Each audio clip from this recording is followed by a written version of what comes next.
So.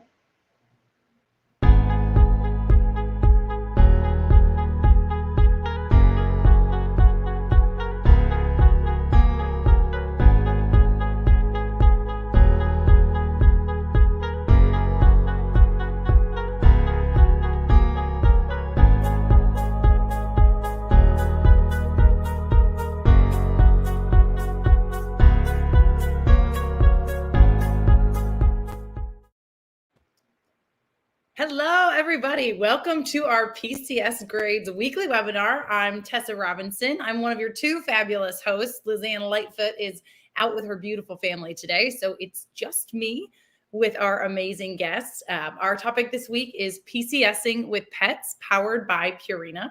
At PCS Grades, we are all about military families, helping fellow service members and spouses make their moves go more smoothly.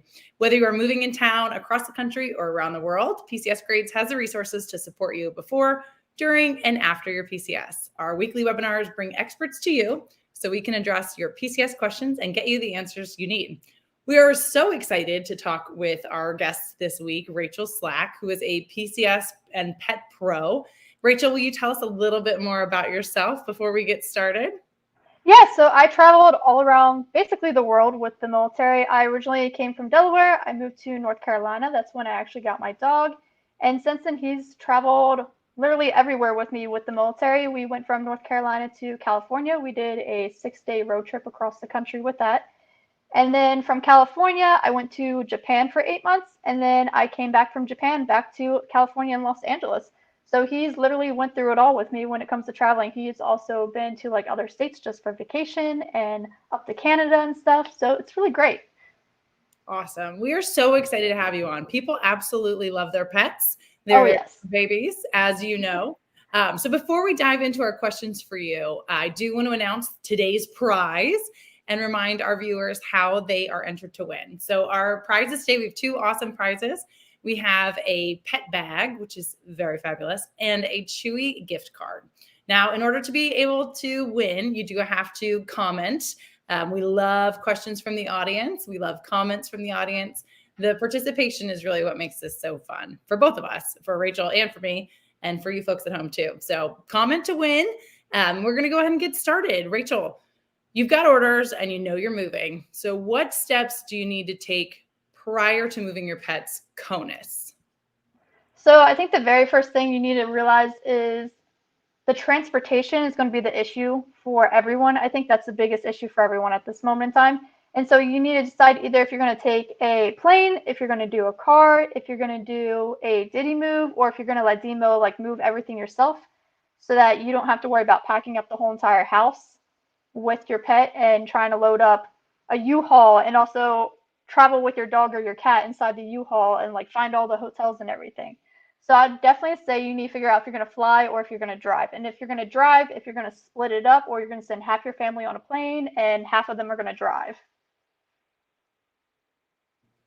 And what about moving OCONUS? What do we need to do before we move OCONUS? OCONUS is very complicated. I'll tell you that right now. So vet records are super important. Always keep up to date on all of your dog shots, all of your cat shots. If they're microchipped, they should always get microchipped at this point if you're in the military, because the biggest issue is if you're going overseas, OCONUS, a lot of countries have vaccination requirements. Japan has a 180-day quarantine. I believe Hawaii is also 180 days. I could be wrong, but I think it's the same as Japan.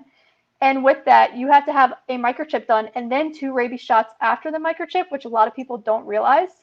So if you get orders 4 months before you're supposed to go to Japan, you're kind of out of luck because you have a 6-month quarantine and you have to figure it out.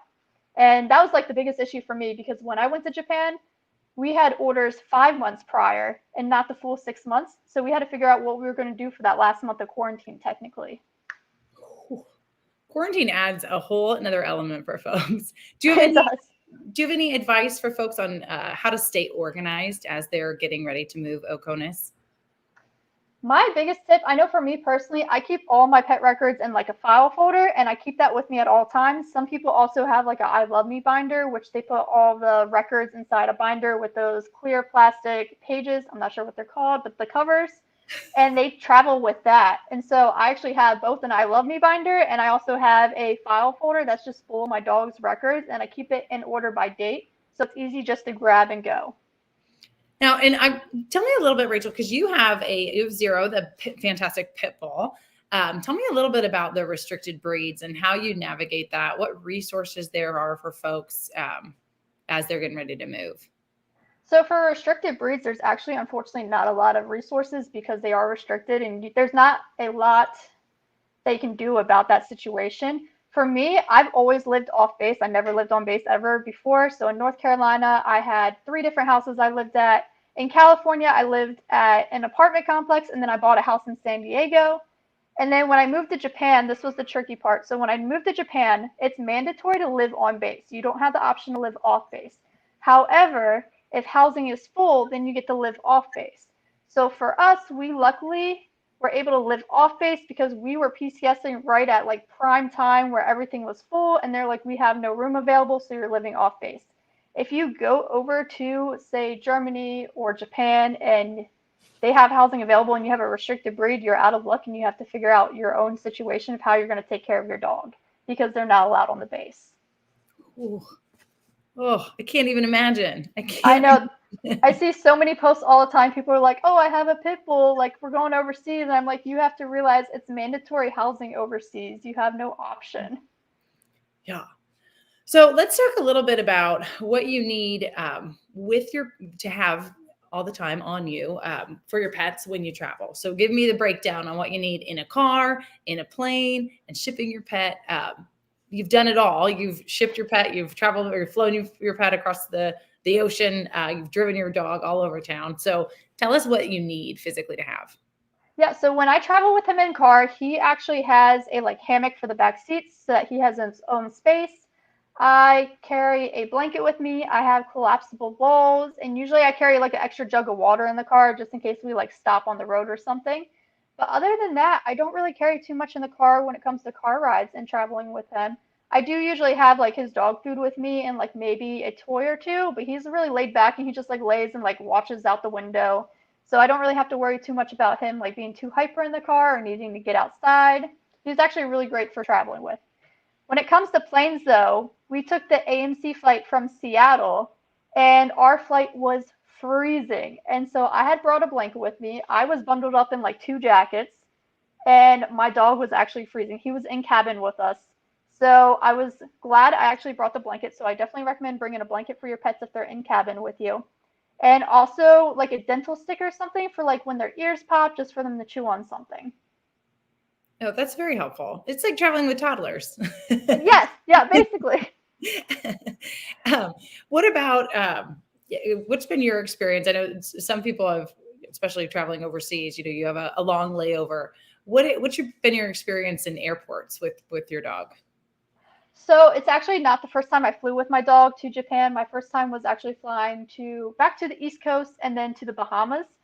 So I had experience with my dog flying before, and I will say my very first time flying with him was a nightmare. Absolutely, like it was horrible. I never want to relive it again, but like things happen, you can't help it. Tell us But why. luckily, Tell us why. Why was it a nightmare? why was it a nightmare? Yeah. He like So not all airports have pet friendly like areas where they can go pee and poop at.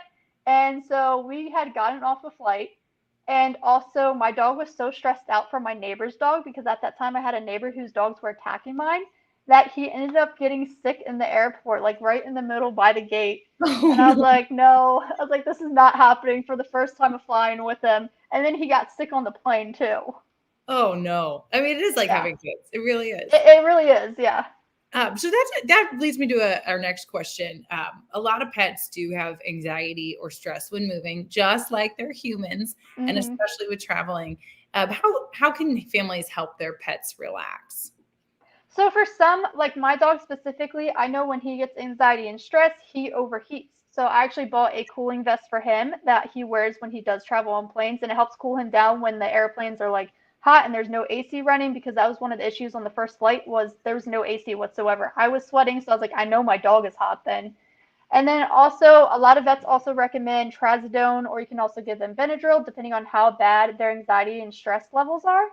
So that's another option you can do, and you can always talk to your vet about that. That's awesome. That's a great suggestion.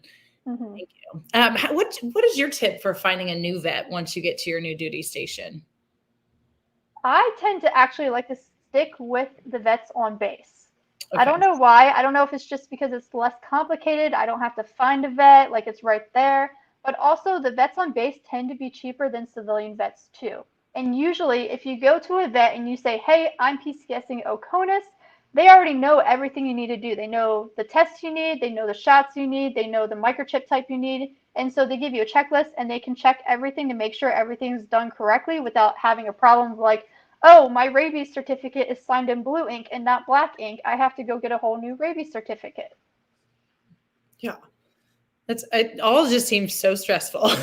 Destin Yeah. had some great advice there too. Go to your vet. Your vet will give you medication to help you travel. Yes. Definitely.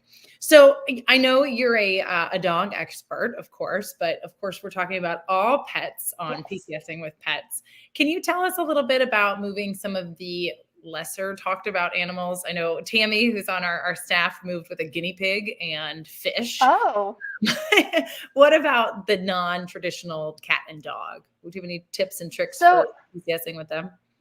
there's actually, I will be honest, that doesn't actually come up quite often. It's usually just the cats and the dogs because when you go overseas, you're actually not allowed to take any other animals oconus, like fish, guinea pigs, and animals like that. I will say I had somebody reach out to me from Hawaii about their guinea pig, and they were having issues because a guinea pig technically can't go on a lot of the airlines. So they were like, is there any way we can get our guinea pig from Hawaii back to the States? And there were very few airlines that would allow it, but it was again only during certain months and like certain requirements had to be made. So I sent her all the links that I could find because those are like unique situations that like you don't always have the answers for because it doesn't come up so often. Absolutely. I know we have two turtles, and my daughter would be devastated if Oh we had wow. shamrock and duck behind. We also have a golden retriever. It's like a little zoo over here. Aw. Speaking of zoos, do you have any tips for finding pet-friendly hotels or staying in a hotel during a PCS? My biggest thing is Google. You can always find pet friendly hotels on Google. But a lot of the hotels I stay at, I've worked at in the past or I worked with before. So I know a lot of hotels that are pet friendly, like Extended Stay America, they're always pet friendly. A lot of Hiltons are pet friendly now. And I feel like as time goes by, a lot more hotels are becoming more pet friendly because they realize people are traveling with their pets. So the best thing you can do is hop on Google and Google the different hotels in the area you're planning on staying at. Absolutely. I know I recently had a great experience with a home to go suites by Hilton. Hmm. Very, very pet friendly. Also had a really great experience with an Aloft hotel in downtown Louisville who I'm passing through. They had a really nice bar too, if that's your thing. Dog friendly and great bourbon. So that's a great place to be. What can you tell me about the costs associated with moving your pets? So, this is like the biggest, hardest financial issue when it comes to military families because the problem is the AMC flight, there's only 10 spots, I believe, in cabin, and I believe 10 spots underneath in cargo for animals. Those spots fill up so quickly, like literally 6 months out, they're all gone. You're put on a wait list and you have to wait and see if you're going to get another pet spot. And each family can only get two pet spots max. So if you have like four dogs or like two cats and two dogs, you're out of luck for the other two animals. So transporting a pet is super expensive. If you're in the military, I always say you should at least try to save some money or budget if you're planning on having your spouse or if you're in the military re-enlist. That way you have some money put aside just in case you PCS, OCONUS, or CONUS and you have to ship them somehow. It's Okay. insane. It can cost like $3,000 for like a small dog. I know somebody who was quoted like $8,000 for their cat. Another person I knew was like $10,000. So it just depends on the timing that you ship your pet because in the summertime it's harder because it's peak season and also the heat embargo with a lot of airlines. You can't fly with them. So then you have to like find a third party transporter compared to putting them on say Delta airline and they can fly a Delta flight instead, which is going to be 10 times cheaper than having to pay a transporter. Right. So we got a question about that, about the rotator before Mm-hmm. the webinar. What do you know how that works? I mean, how is priority given to folks? Is it strictly first come, first serve, or is there a Yes. secret algorithm? Tell us. It's literally first come, first serve. I don't know about each branch, but for the Marine Corps, you go to TMO, which is the travel office. You fill out a port call and you say, hey, it's like me and my spouse traveling. They ask if you have a dog or a cat. You put you have a dog, and then after that, you give them the port call, and then they'll tell you if you got a pet spot or not, or if you're going to be added to a wait list. Okay. After that, if they have no spots available, then they'll say, oh, you're flying commercial. Once they say you're flying commercial, they don't help with shipping your pet whatsoever. It's up to you to find all the information. It's up to you to find the transporter and all the requirements for that. Okay. So what do you think? I mean, budget wise, I know you threw out a couple numbers of everything from 3,000 to 8,000. What do you think military families realistically need to budget to plan to move their pet overseas? I would say if we're going based off of there's no commercial, like it's in the middle of peak season for PCS in the summertime and there's no A and C flights available, I would say at least $3,000 minimum. Okay. Just for one animal too. That's not including if you have a second animal. Yeah.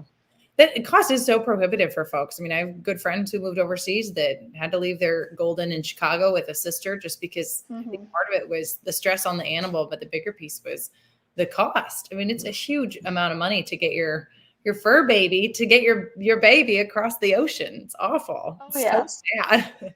Oh, it Jess is. said 4,000 for our boxer just to ship. Jeez Louise. Yeah, Anybody else in and the boxers are a lot of boxers are harder to ship because of the snub nose. So that's like another issue that a lot of transporters take into account too. 12,000 for a German 12,000? Shepherd. Yeah, Unbelievable. Okinawa to Seattle. So Ray, we want to know, did you do it? Did you pay the 12 grand? Oh, Madison, let's see here. Madison asks, why couldn't there be Why more couldn't? spots on embassy flights? With so many people needing it, you'd think demand would help them open more spots.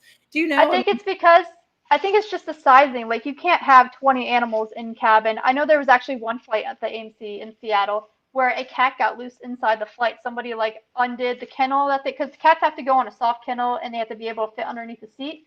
And while they were flying, somebody unzipped it and the cat got out and was like running all around the plane.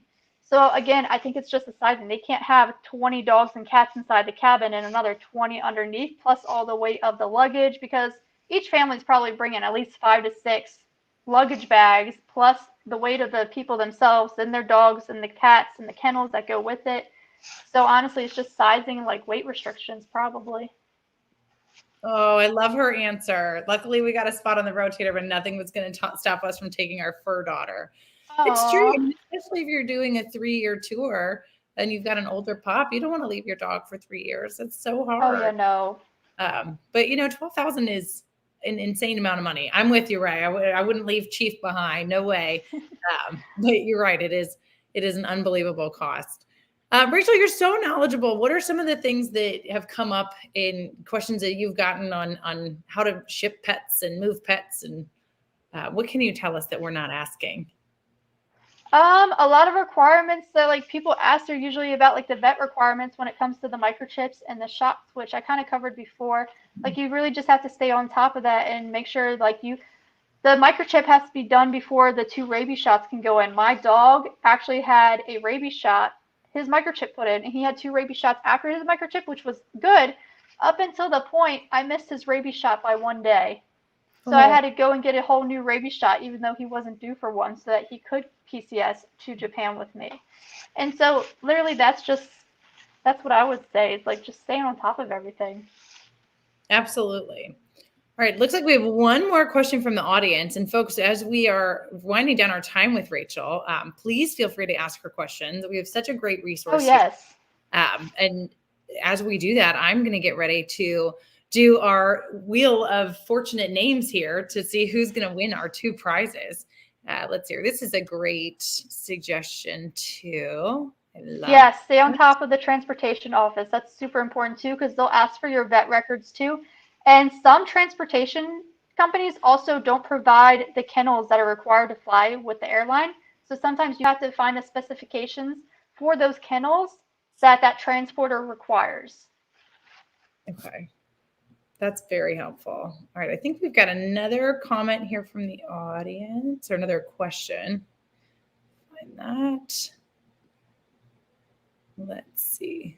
There we go. Oh, we did best hotels to stay at with that pets. Kelly, that was a great question. I think Rachel addressed that. We've got. Yeah, if you're coming from the East Coast to the West Coast, I would say Extended Stay America. They're literally in every single state almost. Oh, I love that. Jenny, that's really helpful. La Quinta by Wyndham. Awesome. Oh my gosh. Successfully completed 3 cross-country relocations, Florida and Nevada. Unbelievable. Crazy. Okay, here is the question I wanted to ask you, Rachel. This one from Angela. Who gives the pets shots while they're in quarantine? So, when in quarantine for like Hawaii or Japan, so it depends. So in Japan, if you're quarantining and you have to finish quarantine in Japan, you're only allowed to finish quarantine on base. So say I had 1 month left of quarantine for my dog and I get to Japan, my dog has to stay on base. He's not allowed outside the base at all. Luckily, Japan will let you finish the quarantine there. Hawaii, I believe, does not. So in Japan, he can either stay with a friend on base. So you would go over your friend's house and give the meds, I guess, or your friend if you allow that. Or you also have the option to put them in carrying kennels at one of the bases that I was at. That was a boarding facility on the base. That was on Kadena, I believe, the Air Force Base Kadena. And I believe they give the meds, but I'm not 100% sure. You should always ask whoever you're boarding your dog with or whoever's transporting your dog about that because it could vary from company to company. Okay, that's very helpful. What about if you are doing something like a Japan move, right? So when we moved to Guam, we flew, I think, from Kansas to California to Seattle to Japan and then to Guam. So, and there's also the Hawaii option too. But when you have a long flight like that, do you know what the airline does with the pets as far as if they need meds? Or I know somebody had said that they had to give their cat insulin several times a day. Are the airlines equipped to do that? Or are I you don't honestly. I'm not 100% sure, but I will. Off the top of my head, I would say I don't think they are equipped to do that because I know when we went to Japan, we had a layover. We actually had 2 layovers in mainland Japan before we got to Okinawa. And what they do is at each layover, they would pull the pets out, and you could take your pets out for a walk. You could give them food, water, whatever they needed. But they never mentioned anything about if they needed meds or anything like that. Okay. So I think that's honestly up to you, and you have to like figure out the timing and figure out how to work with that. Okay, that's very helpful. So it sounds like our best advice is to always talk to your vet, right? And then talk to always talk to them. Do you have any other travel hacks for us about what to pack or what to do or what not to do? I don't think so. I think honestly, just like they're basically like kids. Bring a few toys, bring a blanket, food, water, some bowls, like favorite things. Especially if they're traveling in car. Like if you're putting your dog or cat inside a kennel in the car, you could throw like a blanket that smells like you in there to help with the stress levels. So that they have something that like they can associate with while they're cooped up inside the kennel. We had a layover in Yokota. Oh wow.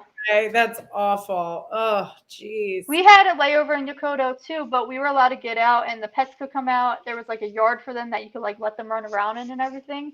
But that's awful that you were stuck in there for hours. Yeah, that's Courtney. That's what I've heard too. Some stories of pets being in quarantine for a long time. I think. Yeah, unfortunately, that happens. Yeah. All right. Especially like countries. So you are so knowledgeable. Oh, you're welcome. Everything pets. We love having you on. I'm going to go ahead and spin the wheel of fortune here. We've got, let's see here, another 8 hours. It's such a long time. Yeah, it is. It really is. All right. So let's do this. All right, folks. You are being entered to win a Chewy gift card and an awesome, awesome pet purse of sorts, pet bag, I think it is. Yeah. So here we are. Here's our wheel of names. Clicking to spin. Oh, it's so fun. All right. And who's it going to be? All right. There we go. Kelly, you are entered. You have won our Chewy gift card. Very exciting. And we're going to do one more spin in order to see who wins our pet bag here. Is it spinning? Do it. Do it. It's spinning.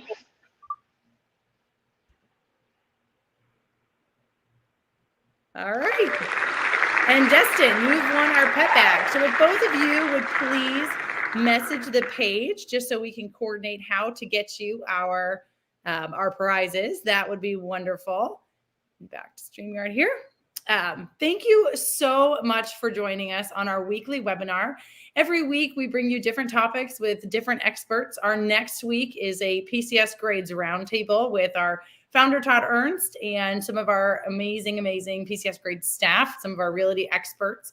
We'll be talking about everything PCSing, from how to find homes to what resources we have available for you. Be sure to visit our website, PCSgrades.com, where we have everything from area guides about where you're moving to helpful tips and hints on how to PCS, not just with pets, but with babies, and if you're pregnant, if you're not pregnant, with your service members, solo, any imagination or anything that you can imagine in PCSing, we've got something there for you. We also want to encourage you to leave a review on PCS Grades. What we do on PCS Grades is we offer reviews for military families by military families. So you can find the best movers, you can find who not to use, as we know sometimes that happens. Anything that you could possibly need, you'll find on PCSgrades.com. Rachel, I can't thank you enough. Do you have anything else you'd like to tell the PCS Grades community about PCSing with pets before we end?